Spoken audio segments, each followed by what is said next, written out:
اللهم صل وسلم بارك على سيدنا وشفيعنا وحبيبنا ونبينا ومولانا محمد البارك وسلم. صلوا على الحبيب صلى الله على محمد صلى الله عليه وسلم. وہ جو نہ تھے تو کچھ نہ تھا، وہ جو نہ تھے تو کچھ نہ تھا، وہ جو نہ ہو تو کچھ نہ ہو.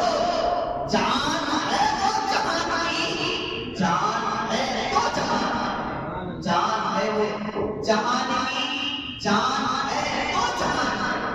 اگر ہمارے نبی نہ ہوتے نہ یہ رمضان ہم کو ملتا، نہ ہم یہاں ہوتے نہ یہ زمین بنتی، نہ یہ زمان بنتا، نہ یہ مکین بنتی، نہ یہ مکان بنتا. علامہ اقبال ارشاد فرماتے ہیں ہونا یہ پھول تو گلگل کا ترنم بھی نہ ہو، چمنی دہل میں کلیوں کا تبسم بھی نہ ہو. نہ یہ ساتھی ہو تو پھر دنیا میں تم بھی نہ ہو، ہم بھی نہ ہو. اور بزم توحید بھی دنیا میں نہ ہو، تم بھی نہ ہو. بزم توحید بھی دنیا میں نہ ہو، تم بھی نہ ہو. اللہ رب العزت قرآن المقدس میں ارشاد فرماتا ہے کہ یہ وہ مہینہ ہے جو 1000 مہینوں سے افضل ہے. یہ وہ مہینہ ہے جو 1000 مہینوں سے افضل ہے. آج ہمارے گرد و پیش کا جائزہ لیا جائے، آج ہمارے سوسائٹی کا جائزہ لیا جائے، آج ہمارے گھر کے حالات کو دیکھا جائے، آج ہمارے اڑوس پڑوس کے خاندان کو دیکھا جائے، آج ہمارے اپنے گھر کا جائزہ لیا جائے تو پتہ یہ چل رہا ہے، پتہ یہ چل رہا ہے کہ ہم نماز کو چھوڑ کر، ہم روزے کو چھوڑ کر، ہم طہارت کو چھوڑ کر، ہم تقوی کو چھوڑ کر، ہم روزے کو چھوڑ کر، ہم ہر چیز کو چھوڑ کر صرف دنیا میں رہ رہے ہیں. ہم نماز کو ترک کر رہے ہیں، روزے کو چھوڑ رہے ہیں. میرے نبی صلی اللہ علیہ وسلم نے ارشاد فرمایا کوئی شخص اگر نماز کو جان بوجھ کر ترک کرتا ہے، میرے نبی نے فرمایا کوئی شخص اگر ایک روزے کو قصداً چھوڑ دیتا ہے تو 600 سال اس کو جہنم میں ڈالا جائے گا. ایک روزہ اگر کسی کے ترک کر دیا، ایک ماہ رمضان کا روزہ کسی نے اگر چھوڑ دیا تو اس کے بدلے میں اس کو 600 سال جہنم میں گزارنا پڑے گا.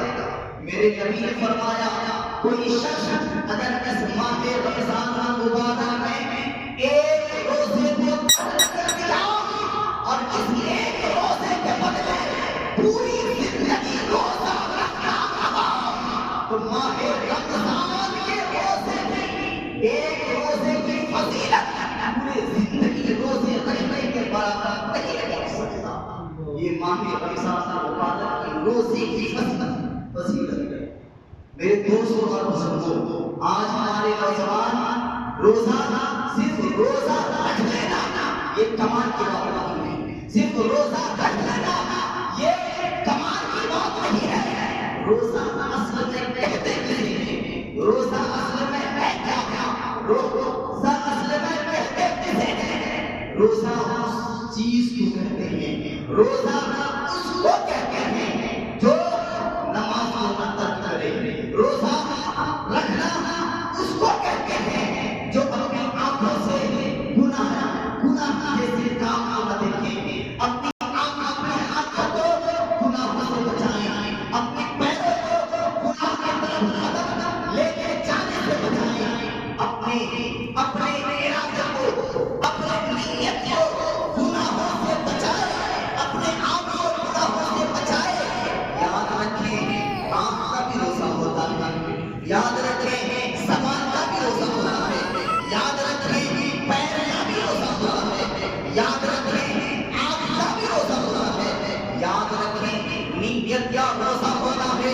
اگر ہم اپنے روزے پہ آپ ریسرچ کریں کہ ہم کبھی کہاں کر رہے ہیں، آپ سوچیں کہ ہمارے ہم کوتاہی کہاں کر رہے ہیں. یاد رکھیں اگر ہم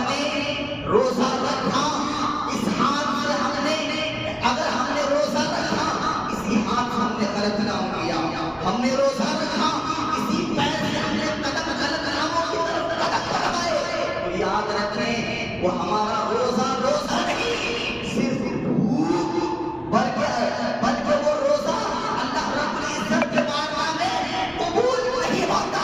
اس روزے کو آپ کے کیوں پر بنا دیا جاتا ہے. میرے دوستوں اور بزرگوں میرے نبی نے فرمایا الدنیا جیفتن وکل باطل. یہ دنیا مردار ہے اور اس کا چاہنے والا کتا ہے. مطلب کیا؟ جو نماز کو چھوڑ کر، روزے کو چھوڑ کر، زکات کو چھوڑ کر، حج کو چھوڑ کر صرف دنیا میں لگ جائے تو اس کی مثال اس کتوں کی جیسی ہے. جیسے مرا ہوا جانور انسان نہیں کھاتا، اسے کتا کھاتا ہے، وہی مثال اس روزہ چھوڑنے والے کا ہے، وہی مثال اس نماز کو ترک کرنے والے کا ہے، وہی مثال زکات نہ دینے والے کا ہے، وہی مثال جو گناہوں سے بچتا نہیں، وہی مثال اس کا ہے. جیسے مرا ہوا جانور انسان نہیں کھاتا، اسے کتا کھاتا ہے. میرے دوستوں اور بزرگوں، زکات ادا کرنا ہر مسلمان مرد و عورت پر فرض ہے. اگر کوئی مالک نصاب ہے تو اس کے اوپر زکات ادا کرنا فرض ہے. آج ہمارا حال تو یہ ہے اللہ رب العزت نے بہت سارے لوگوں کو کروڑ پتیوں سے نوازا. اللہ رب العزت نے بہت سارے لوگوں کو ارب پتی بنایا، خرب پتی بنایا. جب زکات کا مال نکالنے کو آیا، جب زکات دینا ہوا تو دل میں خیال آیا کہ اگر ہم زکات نکالیں، اگر ہم زکات ادا کریں، ہمارے مال سے یہ پیسے کم ہو جائیں گے. یاد رکھیں، ایسی سوچ رکھنے والا، ایسی سوچ جو رکھتا ہے، اللہ رب العزت اس ایسے شخص پر ہمیشہ اللہ رب العزت ہمیشہ مصیبتیں ڈال دیتا ہے. اور یاد رکھیں، جو شخص زکات کو ادا کرنا ان کے لیے دشواری ہوتا ہے. یاد رکھیں بھائی، اللہ رب العزت نے ہمیں لکھپتی بنایا، اللہ رب العزت نے ہمیں لاکھوں روپے عطا کیے، تو 2,500 زکات نکالنے میں کیا حرج ہے؟ اللہ رب العزت نے ہمیں کروڑپتی بنایا تو اس کا 2.5% زکات نکالنے میں کیا حرج ہے؟ ہم ایک سیکنڈ کرتے ہیں. کوئی شخص اگر یہ سوچ لے کہ یہ ہمارے لیے وعید کی بات ہے، زکات ادا کرنا اگر کسی کے لیے بھاری دشواری ہو جائے، یاد رکھیں میرے نبی صلی اللہ علیہ وسلم ارشاد فرماتے ہیں، کوئی شخص اگر پوری مال کی زکات نکالا اور 1 روپے کی بھی اگر زکات باقی رہ گیا تو وہ 1 روپے اس کے تمام مال کو برباد کر دے گا. جو شخص زکات کو ادا نہیں کرتے ہیں، اور یاد رکھیں کہ جو شخص زکات ادا نہیں کرتے، کل بروز قیامت، حدیث قدسی ہے کہ کل بروز قیامت وہی زکات ایک اسلحہ کی شکل اختیار کر لیتا ہے. میرے نبی صلی اللہ علیہ وسلم نے ارشاد فرمایا کہ کل بروز قیامت ایک اسلحہ مسلط کر دیا جائے گا. وہ اسلحہ آئے گا اور وہ اسلحہ کہے گا اس شخص سے کہ اپنا داہنا ہاتھ آگے کرو، اپنا داہنا ہاتھ آگے کرو. وہ اسلحہ جس کے بارے میں میرے نبی نے فرمایا کہ وہ اسلحہ جب سانس لیتا ہے تو اس کی سانس سے آگ کی چنگاریاں نکلتی ہے. وہ اسلحہ جب اس کی ہاتھ کو چبائے گا، اس کی ہاتھ کو جب چبائے گا اور اس کی ہاتھ کو جب ختم کر دے گا، خود اسی میں آتا ہے کہ اتنی درد اور اتنی تکلیف ہوگی کہ پورا میدان محشر اس شخص کی چیخ اور پکار سنے گا. جو شخص زکات ادا نہیں کرتے کہ وہی اس کے مال.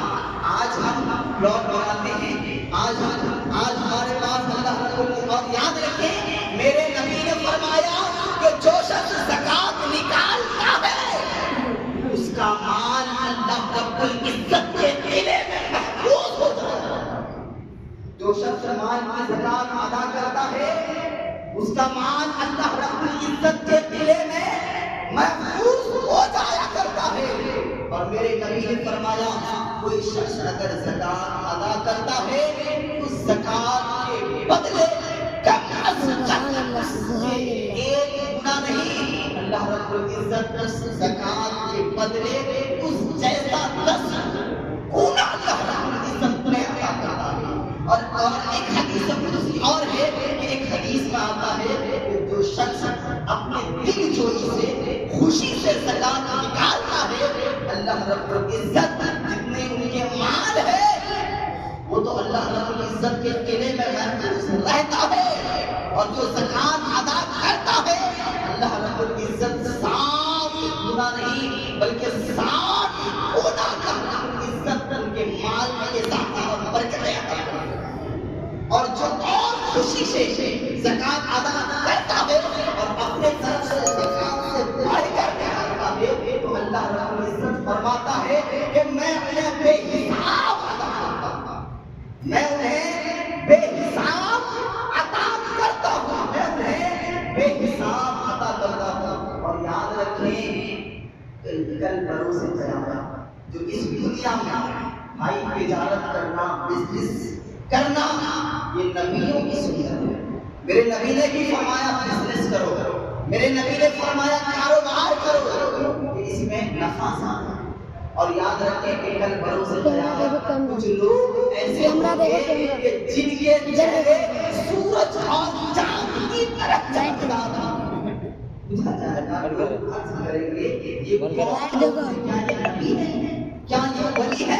پوچھا جائے گا نہیں، نہ یہ نبی ہے نہ یہ ولی ہے، یہ وہ لوگ ہیں جو اللہ رب العزت نے ان کو دنیا میں بے تحاشا مال عطا فرمایا، لیکن اس شخص نے کبھی اللہ رب العزت نے جو فرمایا کہ زکات ادا کرو، اس شخص نے اپنے دل جوئی کے ساتھ محبت کے ساتھ دل خوش ہو کر اس شخص نے زکات ادا کیا تو اللہ رب العزت نے کبھی اس نے حرام ذرائع سے کبھی اس نے اپنے مال کو بڑھایا نہیں بلکہ ایمانداری کے ساتھ اپنے مال کو کمایا، ایمانداری کے ساتھ اپنے مال کو جمایا، ایمانداری کے ساتھ اپنے مال کو کمایا، اور ایمانداری کے ساتھ ایسے شخصوں نے زکات ادا کیا۔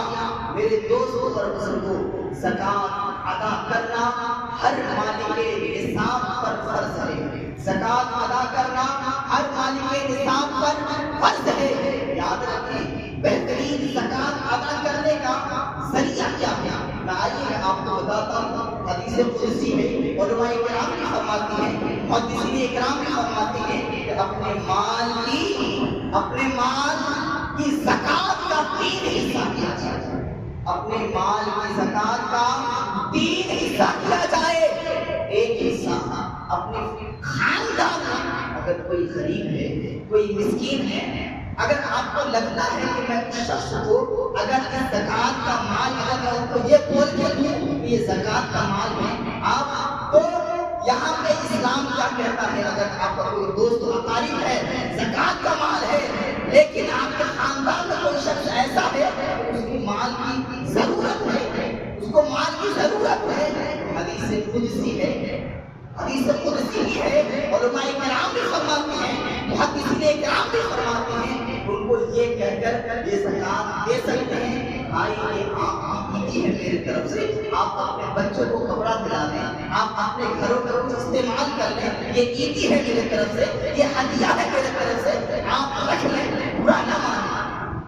ایسے بھی زکات ادا آپ کر سکتے ہیں۔ اور اگر آپ کو لگے کہ اگر میں زکات کے نام پر اگر ان کو دیا تو آپ زکات کا استعمال نہ کریں، بلکہ بولے بھائی یہ میری طرف سے ہدیہ ہے، آپ رکھ لیں۔ اور دوسرا حصہ زکات کا حصہ کریں، دوسرا حصہ غریبوں، مساکین، فقراء جو مساکین ہیں ان کو ایک حصہ ادا کریں، اور ایک حصہ خاص طور پر علماء کرام، فقیرین کرام، محدثین کرام نے فرمایا زکات کے مال کا ایک حصہ آپ مدرسے میں خرچ کریں۔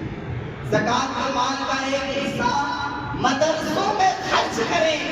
کیوں؟ جب ہم مدرسے میں خرچ کرتے ہیں تو اسی مدرسے سے پڑھا لکھا بچہ دین کا حافظ بھی بنتا ہے. اسی مدرسے سے پڑھا لکھا بچہ دین کا عالم بھی بنتا ہے. اسی مدرسے سے پڑھا لکھا بچہ دین کا باغی، دین کا عالم بھی بنتا ہے، دین کا مجاہد بھی بنتا ہے، دین کا مبلغ بھی بنتا ہے، دین کا خطیب بھی بنتا ہے، دین کا رہنما بھی بنتا ہے، دین کا پیشوا بھی بنتا ہے.